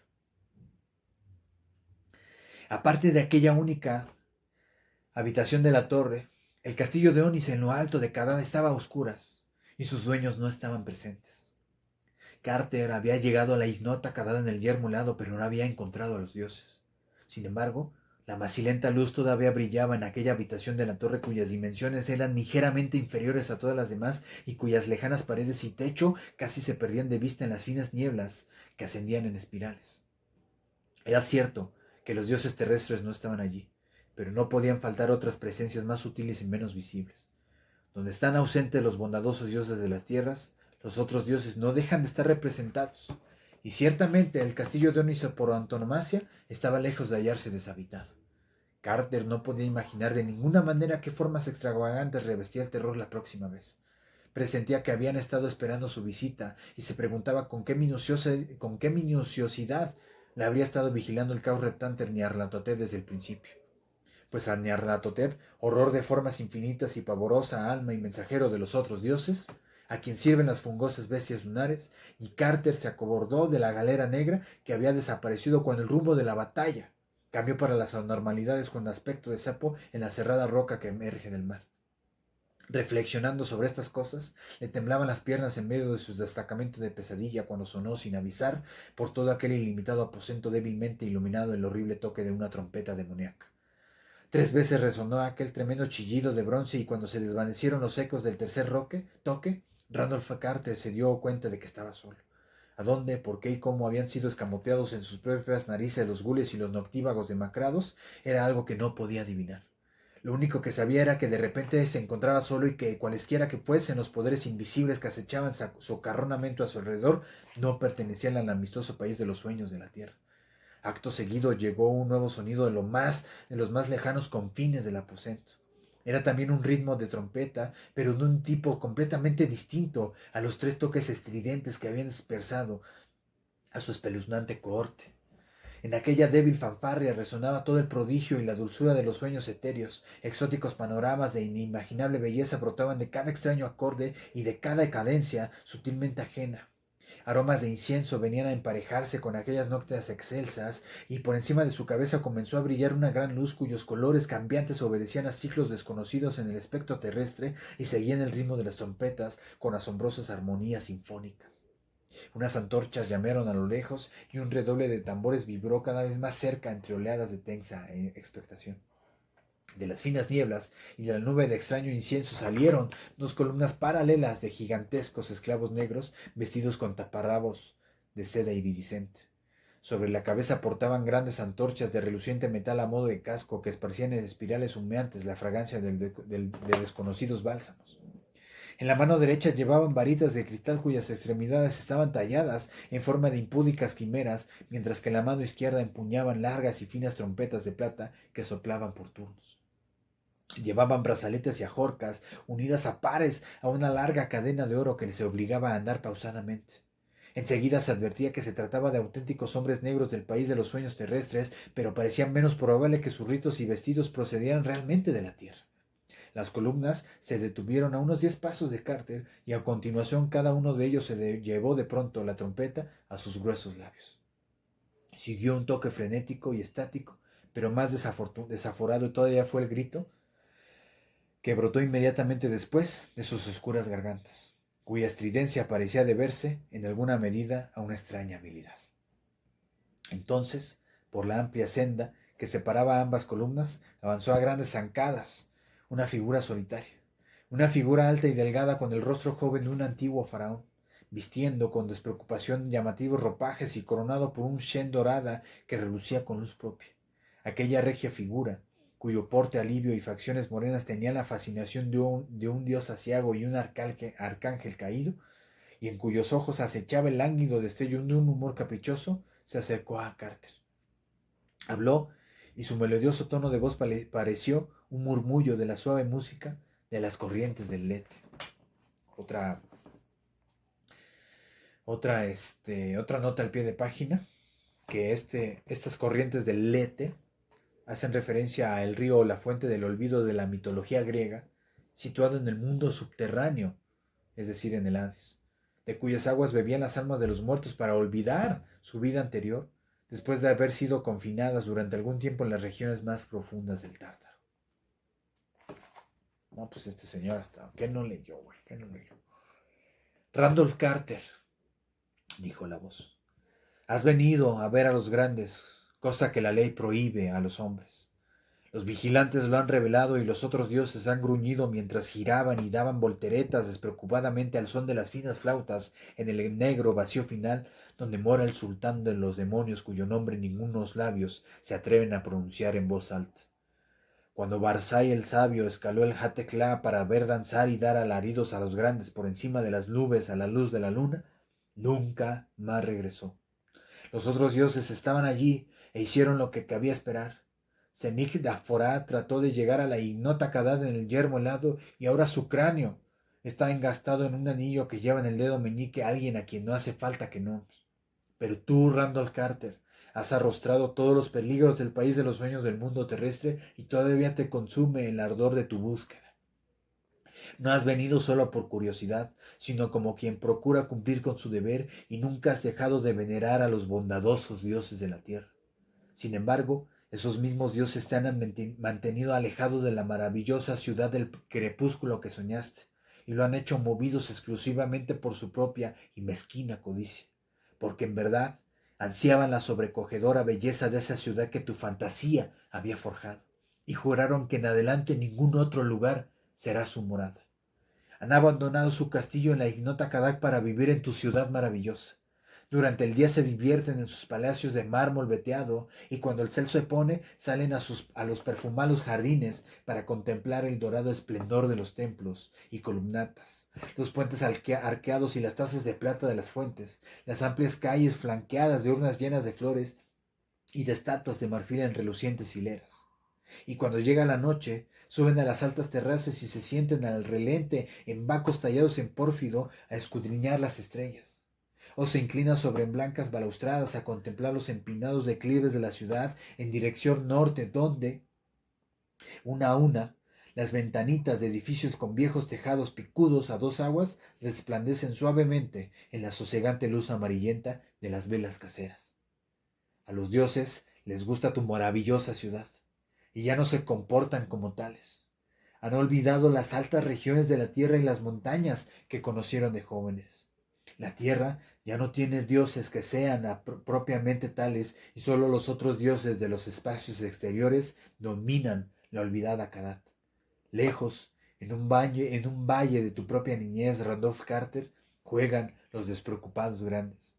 Has soñado muy bien, oh juicioso archisoñador, pues has apartado a los dioses del sueño del mundo de las visiones comunes a todos los hombres, para llevarlos a otro que es enteramente tuyo. Y a partir de las insignificantes fantasías de tu infancia, has construido una ciudad más hermosa que todas las quimeras que han existido hasta hoy. No es bueno que los dioses de la tierra abandonen sus trones para que la araña hile en ellos su tela. ni que dejen su reino para que los otros gobiernen a su siniestra manera. De buena gana te llevarían los poderes exteriores al caos y al horror, Randall Carter, que eres el causante de su desconcierto, pero saben que solo tú puedes hacer que los dioses regresen a su mundo. Ningún poder de las supremas tinieblas pueden aspirar a ese semivigil país de los sueños tuyo, y solo tú puedes echar con delicadeza a los egoístas grandes de tu maravillosa ciudad del crepúsculo, y hacer que regresen a través de la penumbra boreal a su lugar acostumbrado en lo alto de la ignota Kadat, en el yermo helado. De modo, Randolph Carter, que en nombre de los otros dioses te perdono y te exhorto a obedecer mis órdenes. Te exhorto a que busques tu propia ciudad del crepúsculo y que eches de allí a los apáticos y taimados dioses a quienes aguarda el mundo de los sueños. No es difícil encontrar esa rosácea chifladura de los dioses, esa fanfarria de trompetas celestiales y estruendo de címbalos inmortales, ese misterio cuyo emplazamiento y significado te ha perseguido por los pasillos del mundo vigil y los abismos del sueño, y te atormenta con atisbos de recuerdos evanescentes y con el dolor de las cosas perdidas pavorosas y trascendentales. Ni tampoco es difícil encontrar ese símbolo y reliquia de tus días de prodigiosos ensueños, pues realmente no es sino la gema inmutable y eterna donde toda maravilla centellea cristalizada para iluminar tu camino nocturno. Escucha, no es a través de mares desconocidos por donde debes dirigir tu búsqueda, sino que has de regresar a los años bien conocidos, a las radiantes y extrañas obsesiones de la infancia y a las penetrantes visiones empapadas de sol y de magia que los viejos paisajes aportan a una ingenua mirada de joven. Pues has de saber que tu dorada y marmora ciudad de ensueño es sólo la suma de todo lo que has visto y amado de joven. Es el esplendor de los tejados empinados de Boston y las ventanas a poniente inflamadas por la puesta del sol. El esplendor del ejido perfumado por las flores, la gran cúpula en lo alto de la cuesta, y el laberinto de gabletes y chimeneas en el valle violáceo donde el Charles fluye soñoliento por debajo de muchos puentes. Esas cosas viste, Randolph Carter, cuando tu aya te sacó por primera vez a dar una vuelta en primavera, y será lo último que verás con los ojos del recuerdo y del amor. Y está, la antigua Salem y su inquietante pasado, y la espectral Marblehead, a cuyos rocosos precipicios subiste en siglos anteriores, y la belleza de las torres y los chapiteles de Salem vistos a lo lejos desde los prados de Marblehead al otro lado del puerto, en la puesta del sol. Está Providence, pintoresca y señorial, con sus 7 colinas en torno al puerto azul, con sus terrazas de césped que conducen a campanarios y a ciudadelas de palpable antigüedad, y Newport, que asciende como un espectro desde su fantástico rompeolas, y Arkham, con sus tejados de cubiertas a la holandesa invadidas por el musgo y las rocosas praderas ondulantes a sus espaldas, y la antediluviana y vetusta Kingsport, con sus chimeneas de barco, sus muelles desiertos y sus gabletes colgantes y la maravilla de sus altos acantilados, y más allá el océano cubierto de brumas lechosas con sus tintineantes boyas.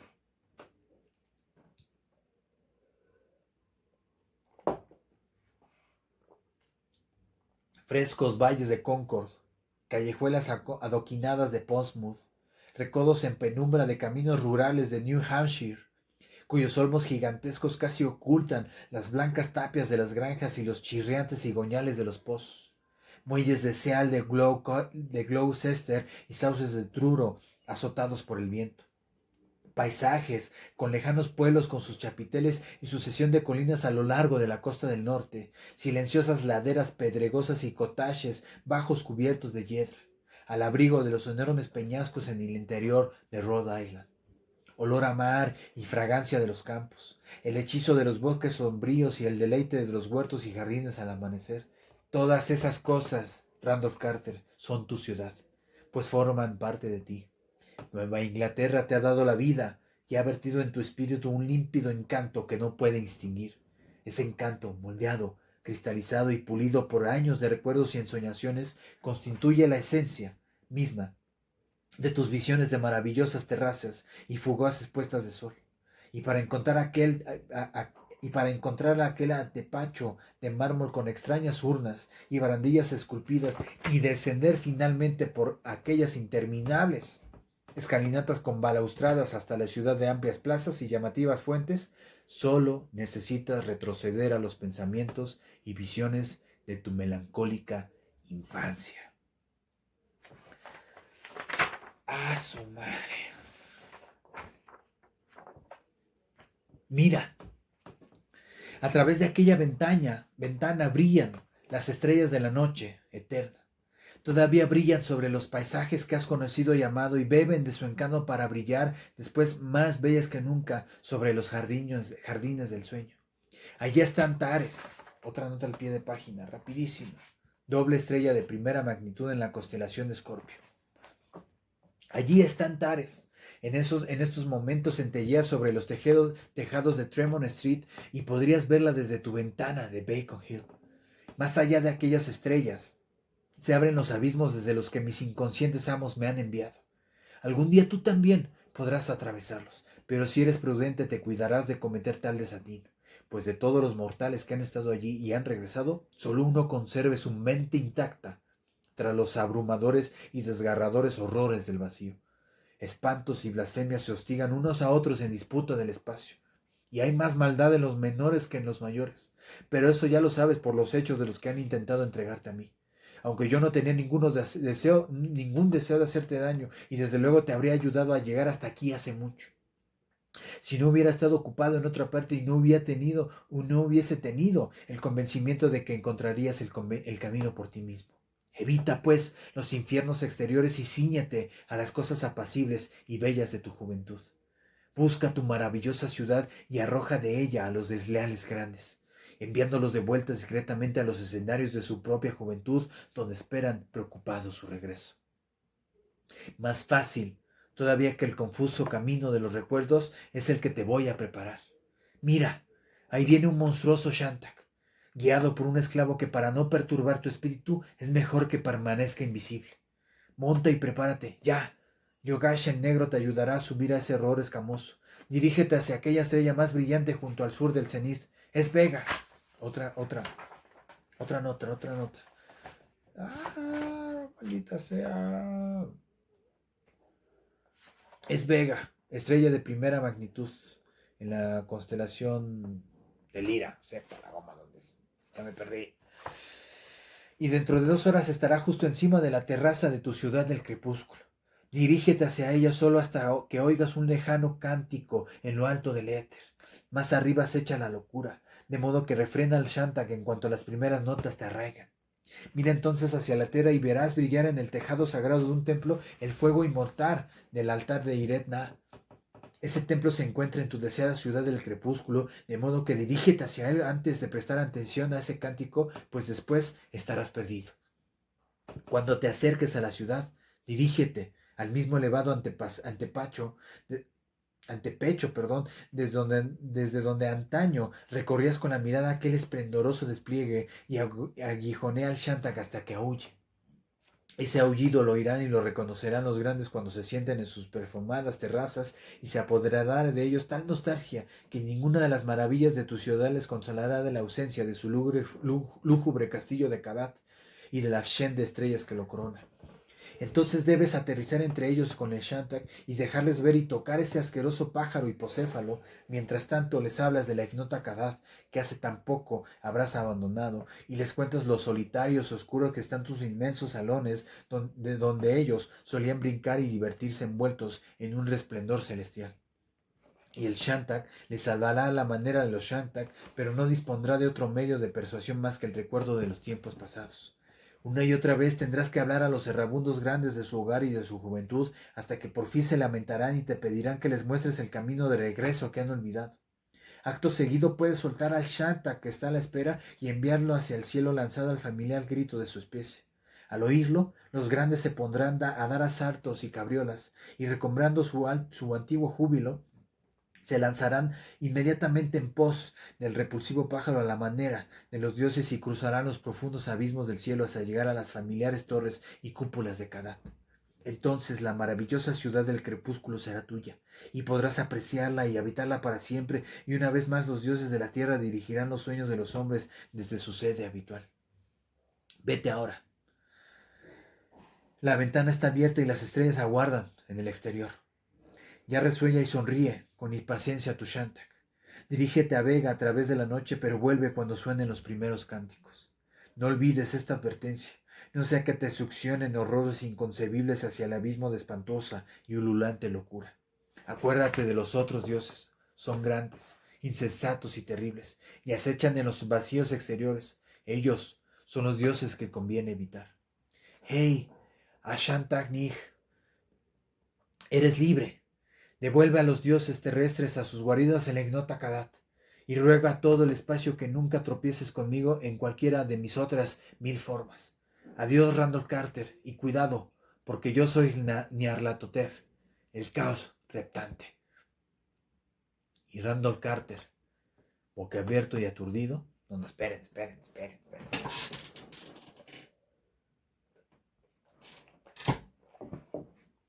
¿Qué acaba de pasar? Wow. Y Randall Carter, ya vamos a terminar, boquiabierto y aturdido, a lomos de su horrible Shantak, salió disparado al espacio alarmantemente en dirección al frío resplandor azul de Vega. Miró hacia atrás nada más que una vez al caótico enjambre de pesadillescas torres de ónice, donde todavía brillaba el lívido fulgor solitario de aquella ventana por encima de la atmósfera y de las nubes del país de los sueños terrestres. Por delante de él se deslizaron misteriosamente grandes horrores tentaculares e invisibles alas de murciélago batieron a su alrededor de manera multitudinaria.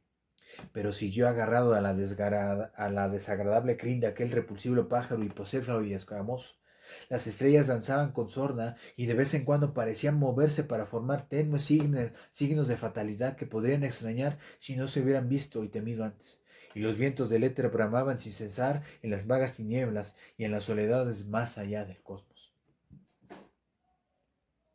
Acto seguido, a través de la bóveda resplandeciente que tenía delante, se hizo un silencio premonitorio, y todos los vientos y los horrores se escabulleron como las criaturas nocturnas se escabullen antes del amanecer.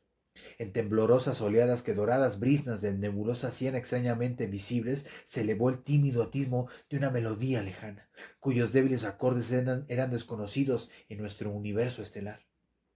Y cuando aquella música aumentó, el Shantak levantó las orejas y se lanzó para adelante, y Carter se inclinó a sí mismo para captar cada uno de sus bellos compases. Era una canción, pero no provenía de voz alguna. La cantaban la noche y las esferas, y era ya vieja cuando nacieron el espacio, Nyarlathotep y los otros dioses. El Shantak, esa canción, era más vieja que Nyarlathotep. El Shantak volaba más rápido y el jinete se inclinó más, embriagado por las maravillosas visiones de extraños abismos y dando vueltas en espirales de cristal de magia interplanetaria. Entonces se acordó, aunque demasiado tarde, de la advertencia del maligno, el sardónico aviso del legado del demonio, recomendándole que tuviera cuidado con la locura de aquella canción. Solo para mofarse de él, le había señalado Nyarlathotep el camino a la salvación y a la maravillosa ciudad del crepúsculo. Solo para burlarse de él, había revelado a aquel negro mensajero el secreto de aquellos tunantes dioses cuyos pasos podía tan fácilmente hacer retroceder a voluntad. Pues la locura y la exaltada venganza del vacío son las únicas mercedes que Nyarlathotep concede a los atrevidos. Pues la locura y la exaltada venganza del vacío son las únicas mercedes que Nyarlathotep concede a los atrevidos. Y aunque el jinete se esforzara desesperadamente por lograr que su asquerosa montura diera media vuelta, aquel malicioso Shantak, riendo con disimulo y batiendo sus grandes alas escurridizas con maligno regocijo, siguió con su impetuosa e implacable carrera y se dirigió hacia aquellos impíos abismos a donde no llega ningún sueño, hacia aquella última y amorfa desertización de la más profunda confusión donde bulle y blasfema en el centro de la infinidad el incesante sultán de los demonios, Azathoth, cuyo nombre ningunos labios se atreven a pronunciar en voz alta, y yo lo acabo de hacer. Firme y obediente a las órdenes del asqueroso legado, aquel pájaro infernal se lanzó siempre hacia adelante por entre multitudes de criaturas informes que acechan y corretean en las tinieblas, y necias manadas de entidades a la deriva que andan a tientas y dan zarpazos sin parar, las indescriptibles larvas de los otros dioses que, como ellos, son ciegos y carecen de inteligencia y tienen un hambre y una sed singulares. Firme e inexorable en su marcha hacia adelante, riendo muchísimo al observar las histéricas risitas en que se había convertido el canto de sirenas de la noche y de las esferas, aquel horripilante monstruo escamoso llevaba a su desvalido jinete, lanzado a toda velocidad, abriéndose camino a través de los últimos confines y atravesando los abismos más alejados, dejando atrás las estrellas y los reinos de la materia, y precipitándose como un meteoro a través de la absoluta informidad en dirección a aquellos inconcebibles aposentos oscuros más allá del tiempo, donde el negro Azatoth, informe y voraz, roe sin parar y en medio del sordo y enloquecedor redoble de infames tambores y el débil y monótono lamento de execrables flautas. No, güey, yo sé aquí, pero... Adelante, siempre adelante, a través de sobrecogedores y cacareantes abismos poblados de oscuras criaturas. Y entonces, desde algún lejano y maldito lugar, al condenado Randolph Carter le vino a la mente una imagen y un pensamiento. Nyarlathotep había planeado demasiado bien su burla y su tormento, pues le había hecho recordar lo que ningún acceso del más espeluznante terror, pues le había hecho recordar lo que ningún acceso del más espeluznante terror podría borrar totalmente. Su casa, Nueva Inglaterra, Bacon Hill, el mundo vigil. Pues has de saber que tu dorada y marmórea ciudad de ensueño no es más que la suma de todo lo que has visto y amado en tu juventud. El esplendor de los tejados empinados de Boston y las ventanas a poniente inflamadas por la puesta de sol, el ejido perfumado por las flores, la gran cúpula en lo alto de la cuesta y el laberinto de gabletes y chimeneas en el valle violáceo donde el Charles fluye soñoliento por debajo de muchos puentes. Ese encanto, moldeado, cristalizado y pulido por años de recuerdos y ensoñaciones, constituye la misma esencia de tus visiones de maravillosas terrazas y fugaces puestas de sol. Y para encontrar aquel antepecho de mármol con extrañas urnas y barandillas esculpidas, y descender finalmente por aquellas interminables escalinatas con balaustradas hasta la ciudad de amplias plazas y llamativas fuentes, solo necesitas retroceder a los pensamientos y visiones de tu melancólica infancia. Adelante, adelante, vertiginosamente adelante hacia el destino final, a través de las tinieblas en las que tentáculos invisibles palpan, asquerosos hocicos se abren paso a empujones, e indescriptibles criaturas no dejan de reír disimuladamente. Pero aquella imagen y aquel pensamiento habían venido a su mente y Randolph Carter supo de fijo que estaba soñando y solo soñando, y que en el fondo todavía existía en algún lugar el mundo vigil y la ciudad de su infancia. Volvió a recordar las palabras. Solo necesitas retroceder a los pensamientos y visiones de tu melancólica juventud. Retroceder, retroceder, tinieblas por todas partes. Pero Randolph Carter pudo retroceder.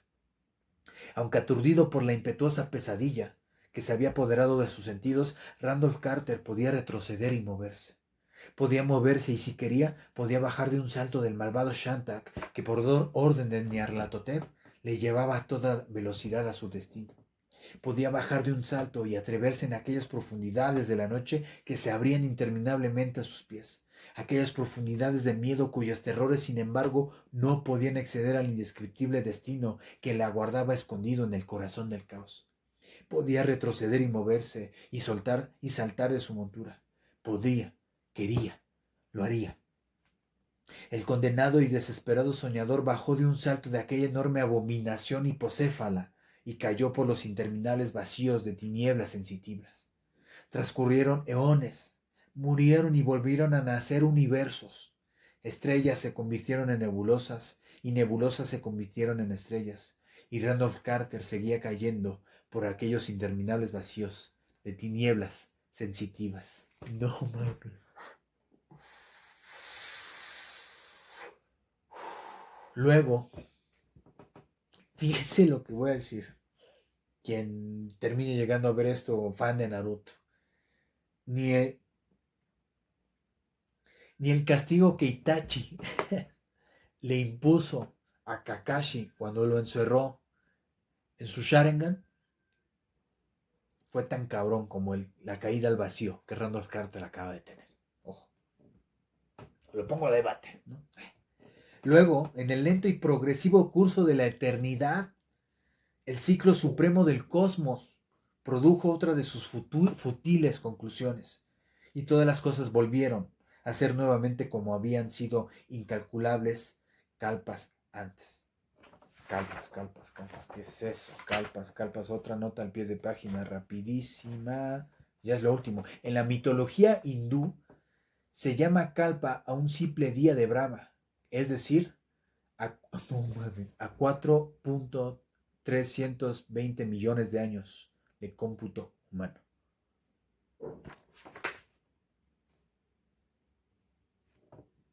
Repito. Luego, en el lento y progresivo curso de la eternidad, no mames, el ciclo supremo del cosmos produjo otra de sus futiles conclusiones. No, y todas las cosas volvieron a ser nuevamente como habían sido incalculables calpas antes. La materia y la luz nacieron de nuevo. No mames, tal como el espacio las había conocido. Y los cometas, los soles y los mundos se lanzaron inflamados a la vida. Aunque nada sobrevivió para atestiguar que habían existido y habían desaparecido una y otra vez y siempre sin principio ni fin. Y hubo de nuevo un firmamento y un viento y un resplandor de luz purpúrea a los ojos del soñador que seguía cayendo. Hubo dioses y presencias y voluntades, belleza y maldad, y el chillido de la aborrecible noche a la que habían quitado su presa. Pues, a través del desconocido ciclo final, había sobrevivido un pensamiento y una visión de la infancia de un soñador. Y se había reconstruido un mundo vigil y una vieja ciudad querida que los encarnaba y justificaba. Desde el vacío, el gas violeta Sganak había señalado el camino y el arcaico Nodens vociferaba sus consejos desde insospechadas profundidades. Las estrellas se tocaron en amaneceres. Los amaneceres estallaron en surtidores de oro, carmín y púrpura, y el soñador seguía cayendo. Los gritos rasgaron el éter mientras los haces de luz hacían retroceder a los demonios del exterior. Y el venerable Nodens lanzó un aullido de triunfo cuando Nyarlathotep, cerca de su presa, se detuvo desconcertado por un resplandor que chamuscaba los informes horrores que perseguían al soñador hasta reducirlos a polvo gris. Randall Carter había descendido en efecto, la ancha escalinata de mármol que conducía a su maravillosa ciudad, pues había llegado de nuevo al hermoso mundo de Nueva Inglaterra que lo había forjado. Así, a los acordes de órgano de los innumerables sonidos estridentes de la mañana, y bajo el resplandor que el deslumbrante amanecer proyectaba a través de los cristales púrpura en la gran cúpula dorada de State House en lo alto de la colina, Randolph Carter se despertó gritando y saltó de la cama en su habitación de Boston. No mames. No, no mames. Los pájaros cantaban en ocultos jardines, y el nostálgico perfume de los emparrados llegaba de los cenadores que su abuelo había levantado. La repisa de la chimenea clásica, la cornisa esculpida y las paredes adornadas con figuras grotescas rebosaban de belleza y luz. Mientras un lustroso gato negro se levantó bostezando del sueño junto al hogar que el sobresalto y el chillido de su dueño habían perturbado, y a enormes infinidades de distancia, más allá de la puerta del sueño profundo, del bosque encantado, de los vergeles del mar sereneniano y de las fronteras crepusculares de Inganok, el caos reptante en Nyarlathotep entró con paso enérgico y gesto amenazador en el castillo Oni se cae encima de la ignota Kadat, en el yermo helado, y se mofó insolentemente de los bondadosos dioses de la tierra, a los que había arrebatado bruscamente de sus fragantes diversiones en la maravillosa ciudad del crepúsculo.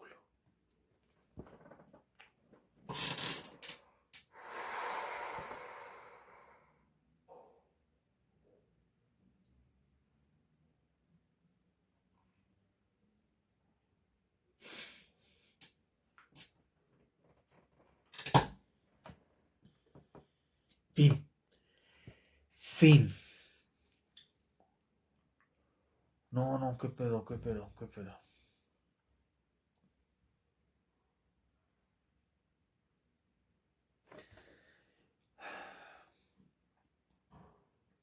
¿Qué les digo? Estoy en shock. Es como si despertara de un sueño, el cual me costó despertar. No, no mames. No, no, qué pedo. Voy a quitar el modo cósmico.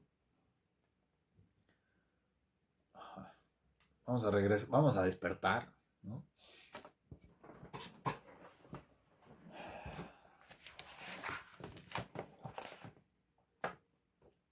No queda más que decir.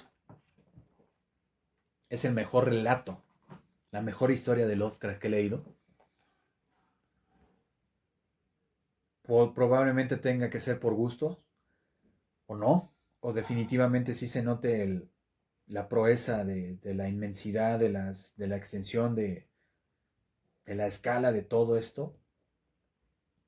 Pero les puedo decir de a viva voz que por mucho supera, aunque tiene lo suyo, definitivamente supera en creces los mitos de la llamada de Cthulhu.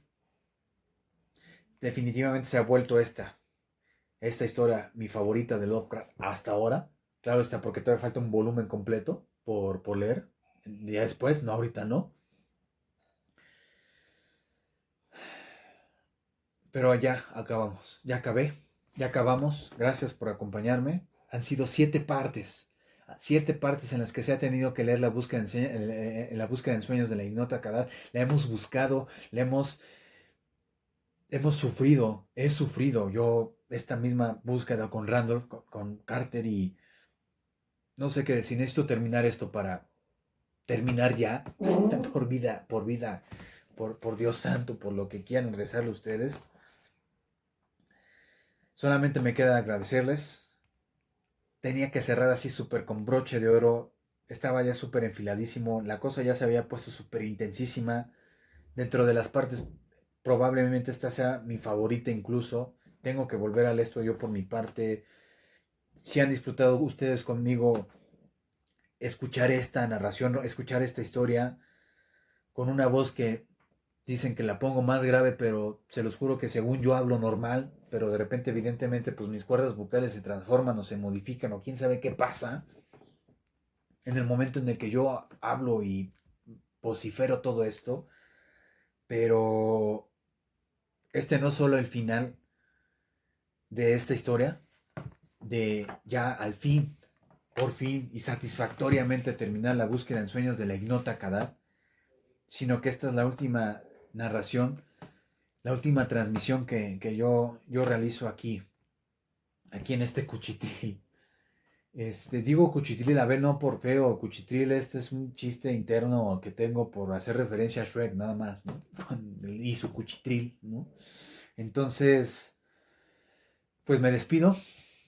A ver, me despido de aquí, me despido de este espacio. Quiero decírmelo a mí, decirlo en voz alta y decirlo aquí. Me despido de este espacio que reitero, vio nacer a letras postcréditos, que vio nacer estas noches de terror con Lovecraft, que vio nacer todo lo que ha visto nacer muchísimas cosas. Y pues solamente me queda decir más que gracias tanto a este espacio, tanto a este lugar que me ha cobijado, me ha resguardado, me ha brindado muchísimas cosas y que pues nada, y que ha permitido que justamente también sea su espacio, que ha permitido que ustedes me acompañen y que me hayan pues seguido y llegado a lugares tan recónditos como acabamos de llegar ahorita. Entonces estoy en shock, no puedo comentar o agregar comentarios finales, que el texto hable por sí mismo, ya sea que ustedes vuelvan a quererse acercar ustedes de manera física, tanto en esta edición como en otra cualquiera que ustedes lleguen a encontrar. Evidentemente hiper recomendable. Y una cosa más, estamos a un relato, ya ahora sí chiquito, de una sola sesión, de terminar el tomo. Entonces, nos vemos en el próximo, en la próxima noche de terror con Lovecraft. Nos vemos en una nueva noche de terror próximamente. No les puedo decir que en un mes porque no va a ser en un mes. Me gustaría decirles que sería la próxima semana, pero tampoco. Pero eso sí, la próxima semana sí va a haber un episodio. Eso sí está, sí se los prometo. Toca hablar creo que de otra serie o de otra película, no me acuerdo. Ahí tengo la lista según yo, por ahí, creo. Entonces, Gracias por acompañarme hasta aquí ahorita, en vivo. Y evidentemente cuando esto ya quedó grabado y subido en YouTube o Spotify, gracias por haberme acompañado hasta aquí, en esta noche, o en el momento en el que ustedes estén terminando de escuchar esto. En serio, muchas gracias. Estoy ligeramente temblando, tanto por el nervio de que me voy de aquí, tanto por haber terminado esto, haber terminado esta aventura y haber despertado de este sueño, que fue buscar ese lugar y... No, bueno, en fin. Cuídense mucho, que tengan excelente noche. Ojalá no sueñen esto, sino sueñen cosas más tranquilas. Y si no, pues ya nos encontraremos en el país de los sueños. Entonces, pues nada, mi nombre es Diego. Esto es Letras Pues Créditos. Y nos vemos en la próxima. En serio, muchas gracias. Y pues, gracias. Gracias, Cuchitril. Gracias, Cuartito. Nos vemos en el próximo lugar. Ya verán.